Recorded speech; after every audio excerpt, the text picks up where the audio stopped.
This is from Encyclopedia Brown, the case of the carnival crime, and we're going to read the case of the lazy lion. From his seat in the big circus tent, Encyclopedia Brown had a good view of the acts in the center ring. "I think these are our best seats yet," said Chief Brown. "They're certainly the closest," said Mrs. Brown.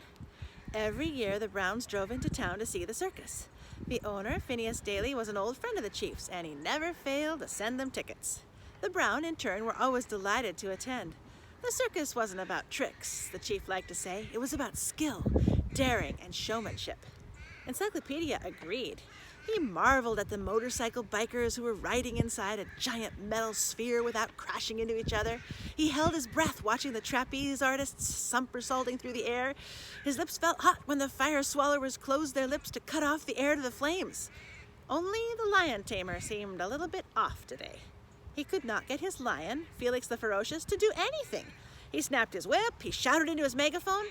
Nothing seemed to help. The lion just lay there, casually flipping his tail from side to side.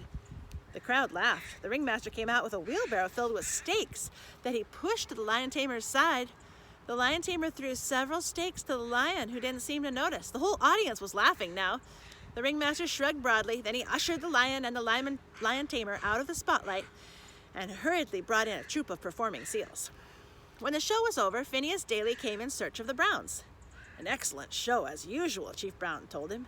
"We thoroughly enjoyed it," said Mrs. Brown.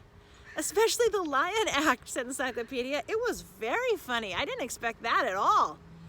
"You weren't the only one," Mr. Daly said. Now that the crowd was filing out, the Browns could hear shouting behind one of the curtains.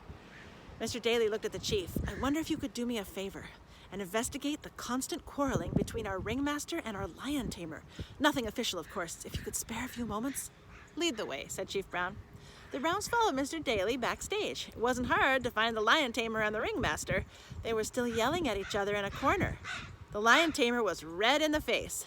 "It's an outrage! It's sabotage!" "Nonsense," snapped the ringmaster. "Don't try to cover up your mistakes by playing innocent." "Mistakes!" sputtered the lion tamer. "You're speaking to Majesto, the greatest lion tamer of our time! Perhaps of any time! Even the greatest, though, cannot work miracles with a drugged lion." The ringmaster snorted. "Drugged, huh? A lazy lion is more likely lazy because of your poor training." "Hold on a second," said Mr. Daly. "Gentlemen, this is Chief Brown of Idaville and his family. The chief's a personal friend who happened to attend today's performance. I've asked him to look into your disagreement." "There's not much to look into," said Majesto. "I've been dating Lola, the trapeze artist. Her old boyfriend, Coco the Clown, isn't very pleased about it. He must have drugged the lion sometime before the show started." "Assuming you're right, when would he have had time to do that?" said Chief Brown. "I would guess an hour before the show." "Not possible," the ringmaster stated. "Coco and the other clowns were practicing a new routine all morning, right up until the show started." Majesto frowned. "Then someone else is responsible. I have made a lot of enemies on my rise to the top." "Anyone in particular and nearby?" said Chief Brown. Majesto nodded. "It could have been Lola's brother, Bruno." "He's the circus strongman," Mr. Daly explained. "Bruno's never liked me," the lion tamer said. "You just can't admit to your own mistakes," said the ringmaster. "Inventing suspects doesn't change the facts." He turned to Mr. Daly. "This act is really unacceptable. I tried to cover up with that wheelbarrow of stakes."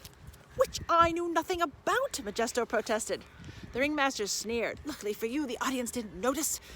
If people think the show has mistakes, they'll want their money back." Mr. Daly turned to Chief Brown. "You see what I'm dealing with. We have to solve this mystery as soon as possible. Can you help?" "What will help," said the ringmaster, "is firing the lion tamer. This kind of behavior cannot go unpunished. What if the lion returns to being a dangerous animal because of poor training? What if it happens in the middle of a performance?" "That's ridiculous," said Majesto. "Felix would never do that." "Just like Felix would never be lazy," retorted the ringmaster. "You wouldn't dare say that if Felix were standing here," said Majesto. "Why not?" said the ringmaster. "Should I be afraid he would eat me? After all, he did turn down the stakes." "Hold on," said Chief Brown. We probably should talk to Bruno, and then we'll see." The ringmaster snorted. "It's a waste of time. We all know who's guilty." "Maybe not," said Encyclopedia. "After all, at the circus, not everything is as it appears to be." Who does Encyclopedia suspect? Turn to page 82 for the solution to the case of the lazy lion.